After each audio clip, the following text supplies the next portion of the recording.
Parallel हो, means जो velocity है और मैग्नेटिक फील्ड जो है वो दोनों पैरेलल हो, तो बिना डेविएट हुए चार्ज पार्टिकल सीधा निकल जाता है। क्यों? क्योंकि कोई मैग्नेटिक फोर्स बनता ही नहीं, क्यू वी क्रॉस बी।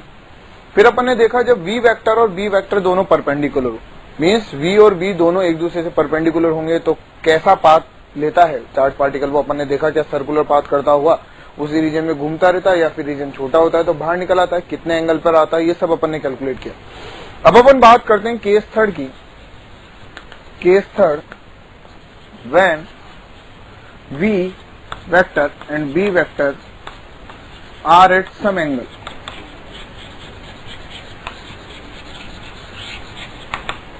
देखते हैं क्या होता है।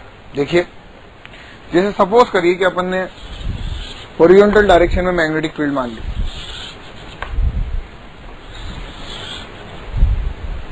अब एक चार्ज पार्टिकल को, क्यू को,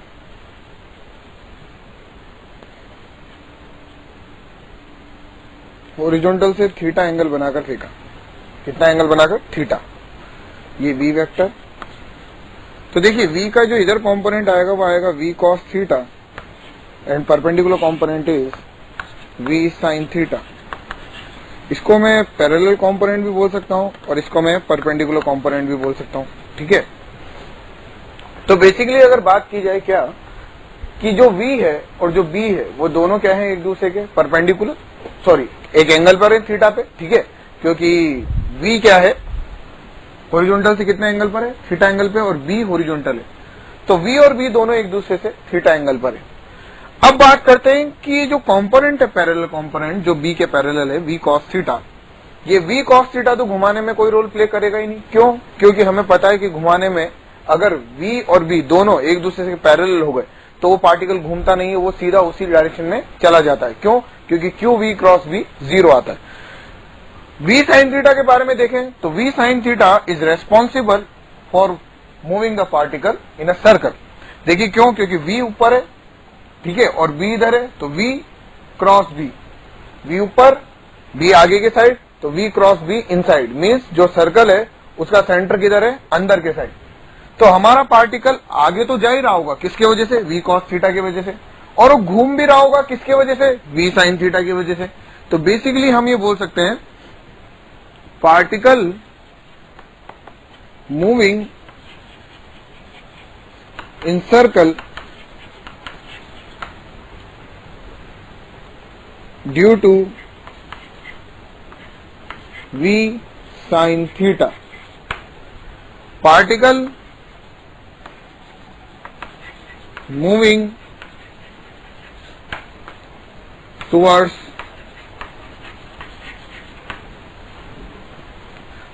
B direction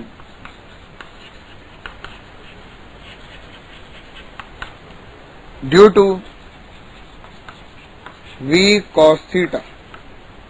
आगे ले जाने के लिए कौन रेस्पॉन्सिबल? V cos theta. घुमाने के लिए कौन रेस्पॉन्सिबल? V sin theta. तो ये पार्टिकल घूमते हुए आगे जाएगा, क्योंकि घूम भी रहा है और आगे की तरफ वेलोसिटी v sin थीटा भी, तो चलेगा भी सही। तो एक्चुअल में ये पार्टिकल इस टाइप से जाएगा।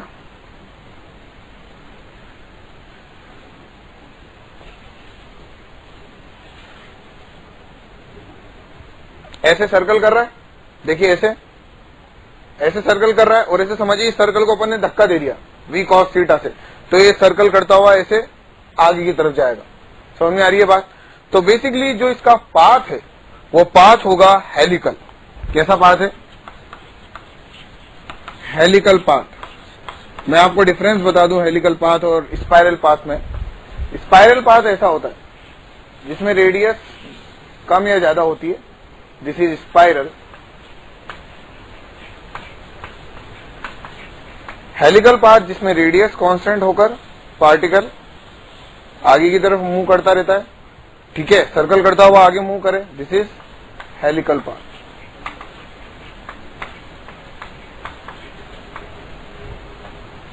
तो अगर मैं आपसे बोलूं कि सर्कल में घुमाने के लिए कौन रेस्पॉन्सिबल, तो आप क्या बोलेंगे? v sin theta. आगे ले जाने के लिए कौन responsible? This is v cos theta.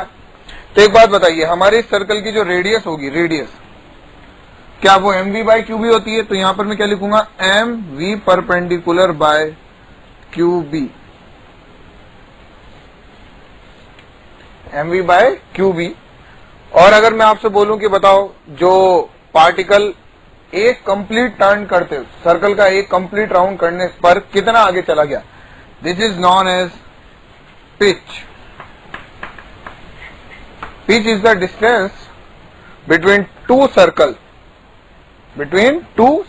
कैसे कि पार्टिकल सर्कल करता हुआ आगे जा रहा है, तो एक राउंड में जब एक टाइम पीरियड हुआ तब तक उसने एक सर्कल कंप्लीट कर लिया, लेकिन इतनी देर में वो कितना आगे चला गया, दैट इज पिच. तो पिच क्या होगा हमारे पास,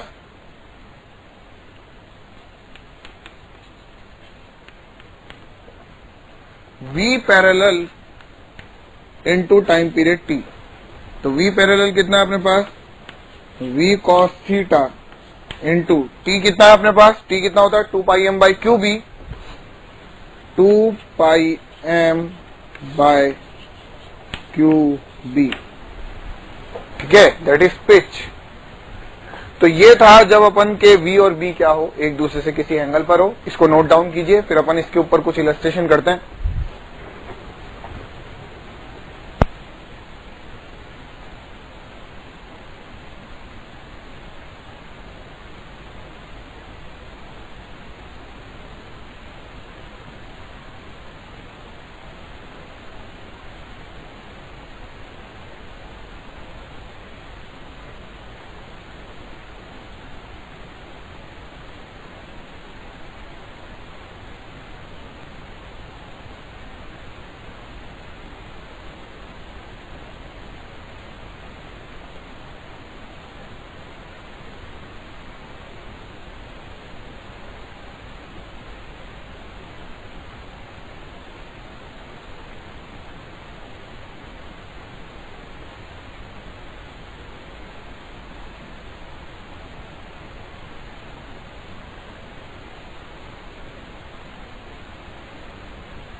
बाहर की तरफ.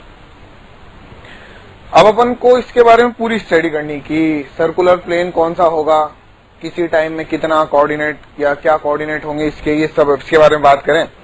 तो देखिए v का जो कंपोनेंट ऊपर आया वो कंपोनेंट आया v cos 37 और इधर कंपोनेंट आया v sin 37.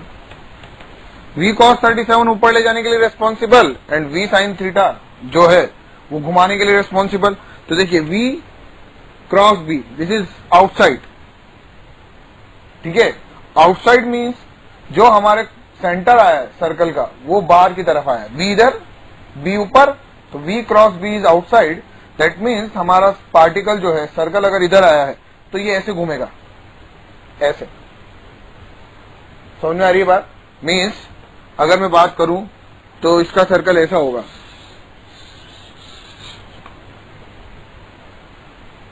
ठीक है. सर्कल में इधर x, सामने आपकी तरफ y, आपकी तरफ z और ऊपर y. तो सर्कल का प्लेन हो गया अपने पास ये प्लेन. ठीक है, और ये प्लेन कौन सा हुआ, xz. That means it is moving in xz plane and also moving in y direction because it has v cos 37. इसके पास एक कंपोनेंट है v cos 37 जो इसको ऊपर ले जा रहा होगा. तो अगर मैं बोलूं क्या ये पार्टिकल इधर ऐसे घूम रहा है, तो ये कौन से प्लेन में घूम रहा है, plane of circle is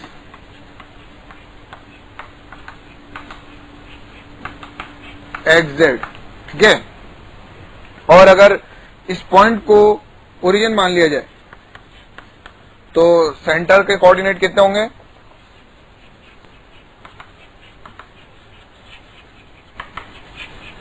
centre coordinate होंगे अपने पास क्या, इधर है सेंटर, ऐसे घुमा इधर गया, वापस इस ओरिजिन को क्रॉस करके जाएगा, तो सेंटर के कोऑर्डिनेट होंगे अपने पास दिस इज रेडियस आर, तो रेडियस आर हो गया, मीन सेंटर के कोऑर्डिनेट हो गए एक्जेक्ट प्लेन में जेड एक्सिस पे आएगा सेंटर 0, 0, जेड एक्सिस पे सेंटर कितनी दूरी पर, M V sine 37 degree upon Q B. ठीक है, तो अब ये कैसे मूव करेगा, ऐसे मूव करता हुआ ऊपर की तरफ जाएगा, समझ में आ रही है बात, स्पाइरल करता हुआ ऊपर की तरफ, कुछ इस टाइप से।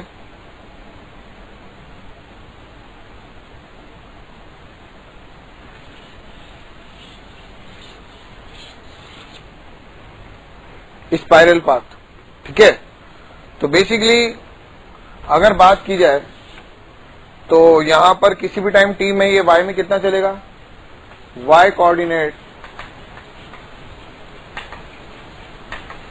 Eight any time t is equal to v cos 37 into T, ठीक है। और अगर मैं इस एग्जैक्ट प्लेन को अगर बात करूं एग्जैक्ट प्लेन की, तो एग्जैक्ट प्लेन अगर ऐसा है तो देखिए इस एग्जैक्ट प्लेन को उठाकर सामने बनाइए, कैसे, this is x, this is Z,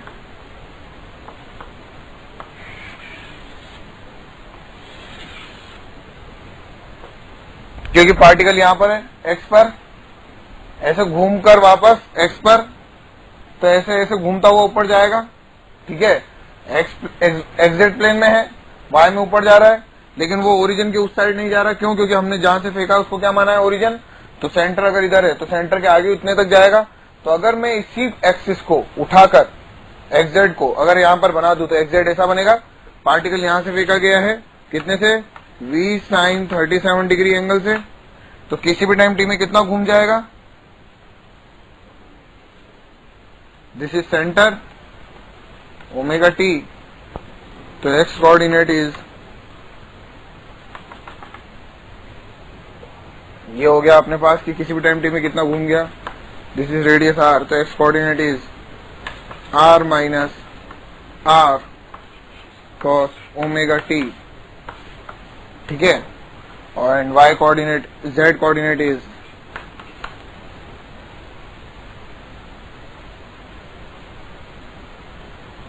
x coordinate is, यहां पर ये पहुंचा है एक्स पे, तो ये वर्टिकल हाइट कितनी होगी, R sine omega T, and Z coordinate is R minus R cos omega T. क्यों, क्योंकि जेड में यहां पर है पार्टिकल, यहां पर अगर पहुंचा तो ये जेड में यहां पर इतनी डिस्टेंस, ठीक है। इतनी डिस्टेंस कितनी होगी, R minus R cos omega T, और वर्टिकल डिस्टेंस कितनी हो गई, आर साइन ओमेगा टी, ये वर्टिकल हाइट, ठीक है।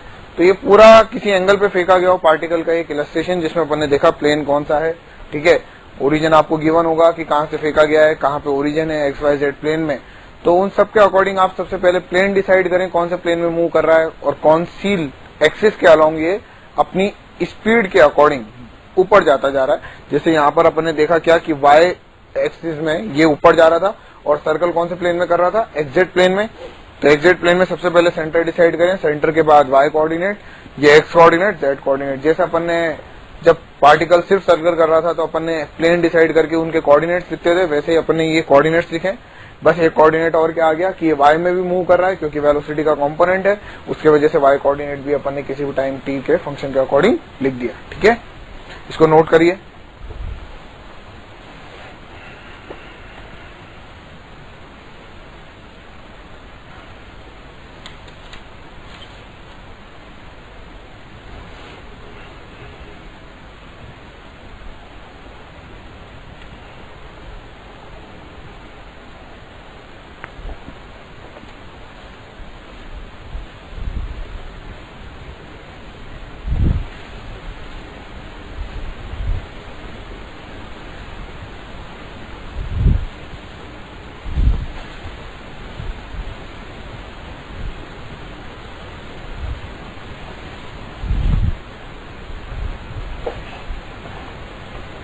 Now next is Lorentz force.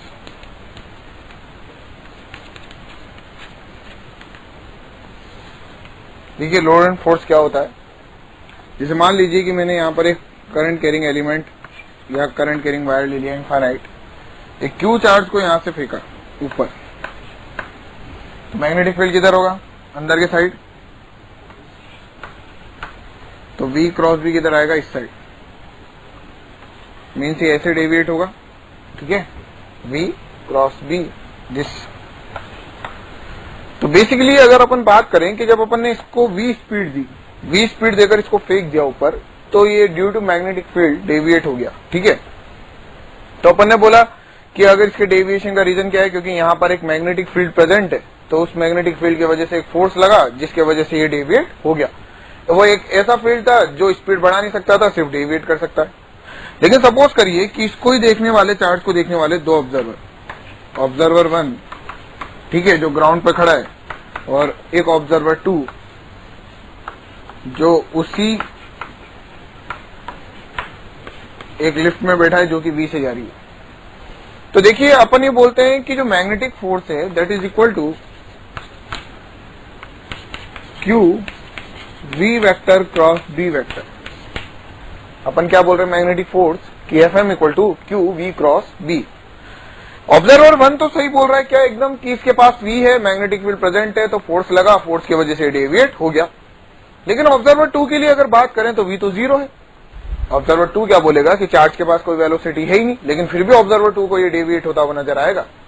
तो बेसिकली यहाँ पर लॉरेंट्ज फोर्स अपन इंट्रोड्यूस करते हैं, जिसका मतलब होता है कि कभी भी मैग्नेटिक फील्ड और इलेक्ट्रिक फील्ड अलग अलग रहना पॉसिबल नहीं होती।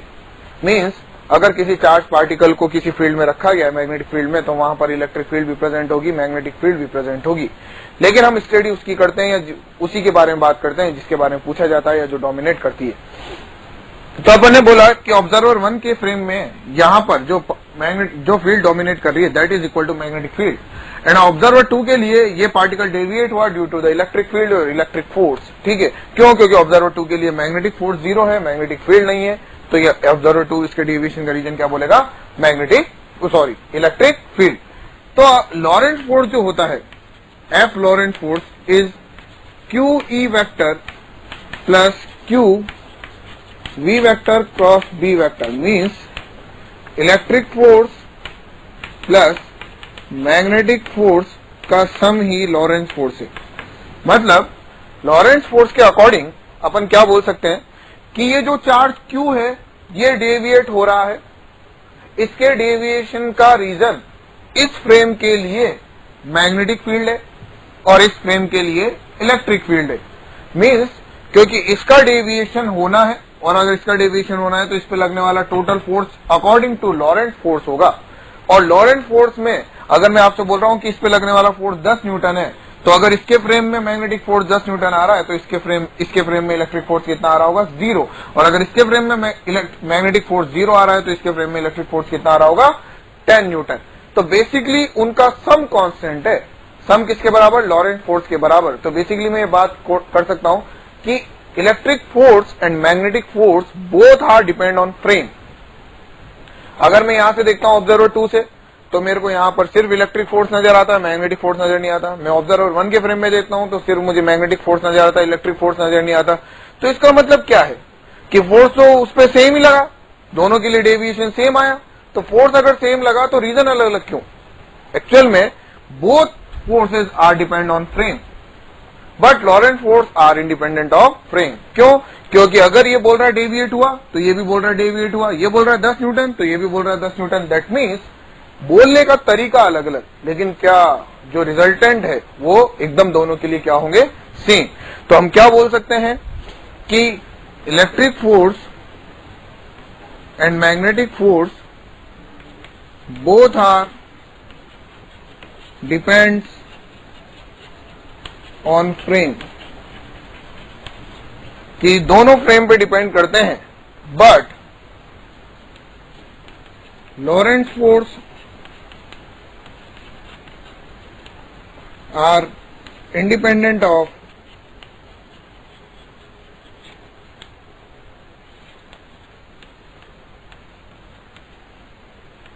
फ्रेम मीन्स इस पे लगने वाला टोटल लॉरेंट फोर्स कांस्टेंट है।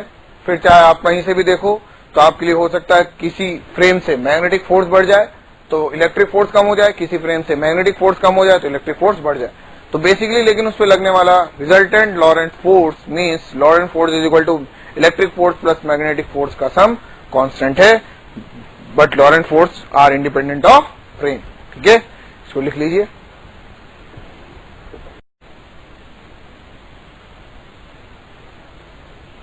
हम पहले भी कई बार कर चुके हैं tension in a ring calculate करना, क्योंकि हमें आता है क्या कि टेंशन इन ए रिंग कैसे कैलकुलेट करते हैं। क्या रिंग का एक छोटा सा element are D theta calculate करते हैं, एंगल कितना बनता है, बहुत छोटा। जैसे सपोज करिए कि रिंग है, ठीक है, रिंग में करंट फ्लो हो रही है ऐसे, I current, radius R, magnetic field B. तो देखिए एल क्रॉस बी ऊपर, एल क्रॉस बी इस साइड, मीन्स अगर मैं बोलूं कि इस पे जो फोर्स लग रहा है मैग्नेटिक फोर्स, वो कैसे लग रहा होगा, हमेशा रेडियली आउटवर्ड।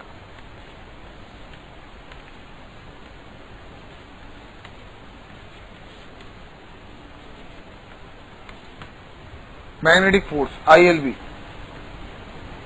तो देखिए ये पूरा का पूरा मैग्नेटिक फोर्स रिंग को क्या करने की कोशिश कर रहा है, इसकी रेडियस को बढ़ाने की कोशिश कर रहा है। ठीक है, तो रिंग में क्या डेवलप हुई, अंदर एक टेंशन। तो अगर मैं इसका एक छोटा सा एलिमेंट ले लूं,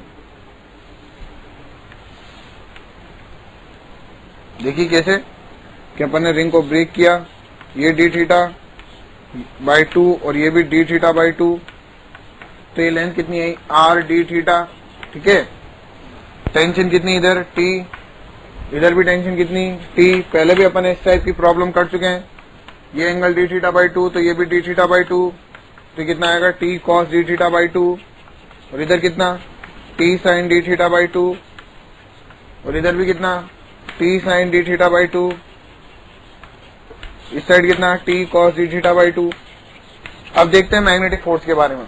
अगर ये एलिमेंट बहुत छोटा है तो मैग्नेटिक फोर्स जो बाहर लग रहा है वो कितना होगा, एफ मैग्नेटिक, आई करंट कितनी है आई, अपन ने एलिमेंट कितना लिया है R D theta cross B, लेकिन आर डी थीटा और बी के बीच में एंगल 90 डिग्री, क्योंकि अगर छोटा सा एलिमेंट है तो करंट डीएल की डायरेक्शन, और डीएल की डायरेक्शन करंट की डायरेक्शन में डीएल क्रॉस बी ऊपर। तो अगर बात करें क्या कि अगर ये फोर्सेस बैलेंस हो रहे हैं तो 2t sine D theta by 2 is equal to I R D theta into B.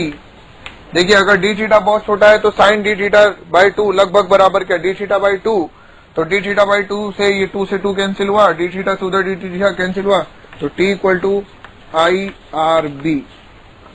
कब, जब sine D theta by 2 is very small then D theta by 2, sine D theta by 2 लगभग बराबर D theta by 2। ठीक है, clear है बात। तो ये फॉर्मेट ऐसा है टेंशन इन ए रिंग जो अपन पहले भी कई बार कर चुके हैं, और बार बार इसको करने का सेम प्रोसीजर होता है कि 2t sine D theta by 2, बस ऊपर आने वाले जो फोर्सेज हैं वो कभी mv²/r होता है, कभी मैग्नेटिक फोर्स होता है, कभी ग्रेविटेशनल फोर्स होता है, कभी इलेक्ट्रोस्टैटिक फोर्स होता है। Means tension in a ring का ये जो फिक्स फॉर्मेट है, इसमें 2t साइन डी थीटा को ही अपन को बैलेंस करना होता है डिफरेंट फोर्सेज से, जो कि डिफरेंट सोर्स से आते हैं।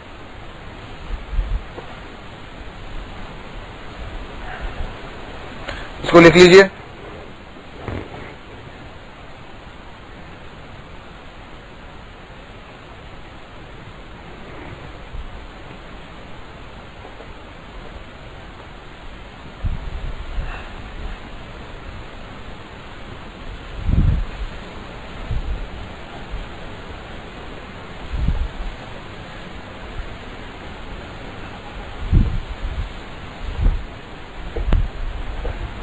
देखिए इस पे बेस्ड एक और problem,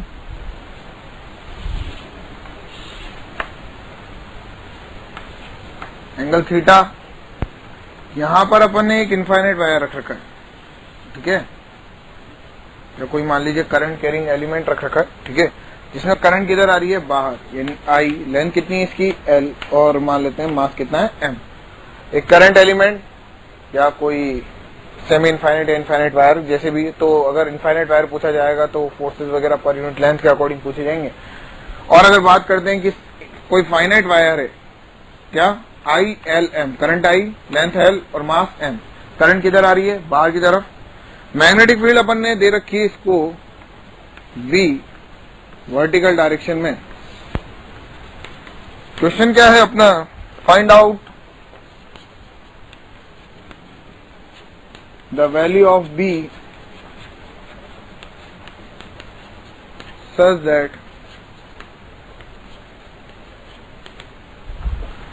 wire will be in equilibrium।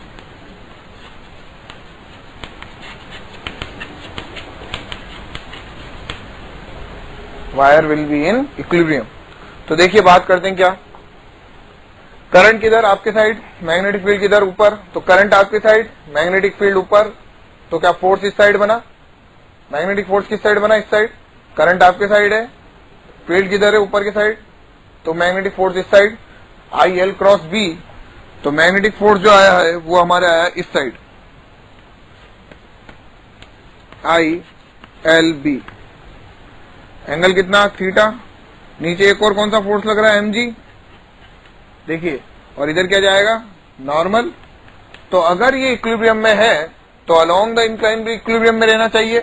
तो इसका मतलब है कि ILB cos theta is equal to mg sin theta. तो B की वैल्यू कितनी आ गई अपने पास, mg upon ILB tan theta. Clear है बात, कैसे किया,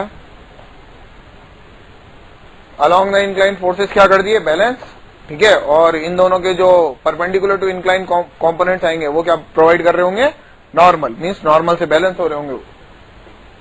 ये लिख लीजिए।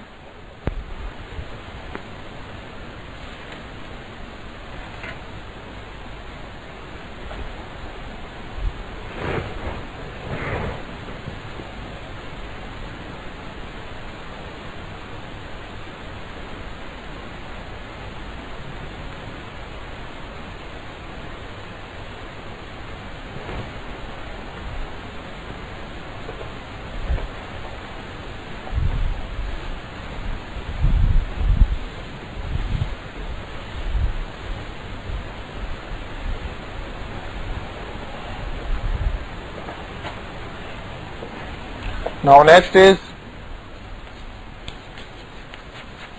rail problem।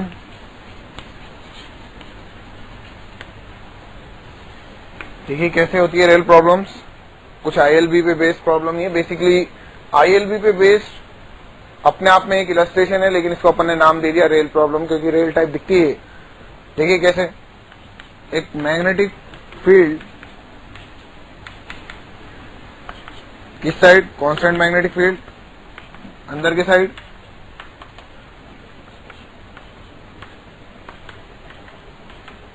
लेकिन इस कांस्टेंट मैग्नेटिक फील्ड में एक बात ध्यान रखिए, ये जो प्लेन है ये हॉरिजॉन्टल प्लेन है, हॉरिजॉन्टल एंड फ्रिक्शनलेस। अब देखिए, मतलब मैग्नेटिक फील्ड अंदर के साइड जा रही है। ऐसे अगर मान लीजिए हॉरिजॉन्टल प्लेन है तो मैग्नेटिक फील्ड ऊपर से इनसाइड द अर्थ जा रही है। अपन ने क्या करा, जैसे रेल की पटरियां आपने देखी होगी वैसे ही, कि ये ट्रैक, रेलवे ट्रैक टाइप का स्ट्रक्चर, ठीक है। इसके ऊपर अपन ने करंट कैरिंग एलिमेंट रख दिया, ठीक है। और आगे के साइड यहां पर एक बैटरी बना दी या सेल, पोटेंशियल कितना V। इस करंट कैरिंग जो ये वायर है, जो कंडक्टिंग वायर है, ये भी कंडक्टिंग है, ट्रैक्स भी कंडक्टिंग है, ठीक है, बट रेजिस्टेंस लेस है। कैसे, रेजिस्टेंस लेस। इसका मास वायर का, ये वायर मास M लेंथ L, ठीक है, और रेजिस्टेंस R। इसका रेजिस्टेंस कितना है R। अब एक बात देखिए, जैसे अपन स्विच ऑन करेंगे, मान लीजिए कि यहां पर पहले ऑफ कर रखा था, जैसे ही स्विच क्लोज किया यहां से करंट फ्लो होना चालू हुई I, वो करंट इसमें जाएगी I, ठीक है। This current I will provides a magnetic force to this wire. क्यों? क्योंकि करंट कैरिंग एलिमेंट बन गया, I करंट फ्लो हो रही है, ठीक है। तो I करंट की वजह से L क्रॉस B, क्या इस साइड कौन सा फोर्स लगा? I L B, क्योंकि लेंथ कितनी है L। तो अगर मैं बात करूं क्या कि जो करंट है I which is equal to V by R, और इस पे लगने वाला magnetic force I L B, ठीक है। तो I की वैल्यू V अपॉन R रख दें तो ये कितना आया मैग्नेटिक फोर्स अपने पास? V L B by R। देखिए V वोल्टेज है, ध्यान रखिए, स्पीड नहीं है। अगर मैं बात करूं तो देखिए आगे रेजिस्टेंस लेस है, करंट हमेशा कांस्टेंट रहेगी, I रहेगी, L और B कांस्टेंट है। तो ये जो मैग्नेटिक फोर्स है वो कांस्टेंट रहा। क्यों? क्योंकि रेजिस्टेंस बढ़ नहीं रहा, L घट या बढ़ नहीं रही, मैग्नेटिक फोर्स चेंज नहीं हो रहा, तो फोर्स इज कांस्टेंट। लेकिन ये जो फोर्स है ये एक्सेलरेशन प्रोवाइड कर रहा है इस वायर को। तो मैं एक्सेलरेशन क्या लिख सकता हूं? VLB by RM। तो अगर आपसे पूछा जाए किसी x डिस्टेंस चलने के बाद कितनी स्पीड होगी, तो आप इसको कैसे यूज कर सकते हैं? V dV by dx, VLB by MR। और अगर किसी टाइम t में स्पीड पूछे तो V dV by dt use कर लीजिए। Means this is real problem in which magnetic force provide acceleration to the current carrying wire, ठीक है। इसको लिखिए, फिर इसी में एक और प्रॉब्लम अपन देखते हैं रियल प्रॉब्लम में।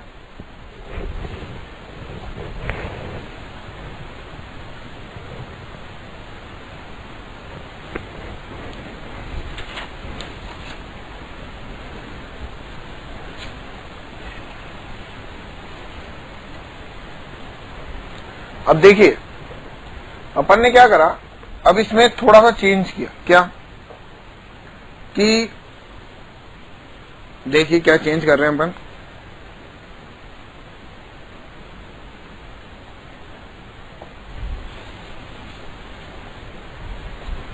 अपन ने क्या करा,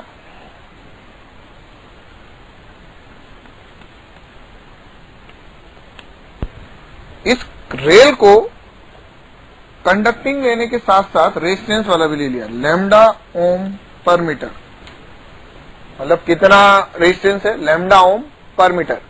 अगर यहाँ 1 मीटर चल जाए तो कितना रेजिस्टेंस अंदर आ जाएगा? लैम्डा इधर और लैम्डा डाउनवर्ड, और इसका खुद का रेजिस्टेंस आ रही सरी। तो अब बात करते हैं कि V as a function of x की।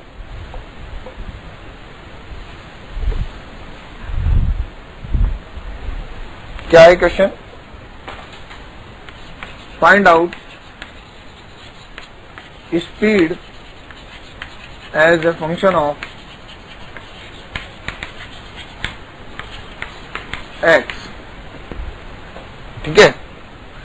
मान लेते हैं कि ये कुछ ट्रेवल करके x यहां पर आ गई, तो ऊपर कितना रेजिस्टेंस इंक्लूड हुआ? लैम्डा x, और नीचे कितना रेजिस्टेंस इंक्लूड हुआ? Lambda x। तो जो सर्किट में करंट बनी I is equal to V upon 2 lambda x plus R। देखिए यहां पर I क्या वेरिएबल है, जैसे जैसे x बढ़ेगा वैसे वैसे करंट कम होगी। क्यों? क्योंकि रेजिस्टेंस जो सर्किट में इंक्लूड होता जा रहा है वो बढ़ता जा रहा है। तो करंट अगर वेरिएबल तो मैग्नेटिक फोर्स भी वेरिएबल, और अगर मैग्नेटिक फोर्स वेरिएबल तो एक्सेलरेशन भी वेरिएबल। तो मैग्नेटिक फोर्स के बारे में बात करें, मैग्नेटिक फोर्स अगेन आगे की तरफ ही लग रहा होगा, it is equal to ILB। That means IV upon 2 lambda x plus R, IL और B, क्योंकि L और B तो क्या है? कांस्टेंट। तो क्या मैं इसको एक्सेलरेशन को ऐसे लिख सकता हूं? V voltage 2 lambda x plus r L B by M. तो अगर मेरे से v as a function of x पूछा है तो मैं इसको क्या लिखूंगा, v dv by dx is equal to v 2 lambda x plus r L B by M which is equal to v dv, ठीक है, integration v L B by M integration dx upon 2 lambda x plus r। Limit कहां से कहां तक, starting में 0 velocity, बाद में v, starting में 0x, बाद में x। तो v as a function of x आप कैलकुलेट कर सकते हैं, ठीक है।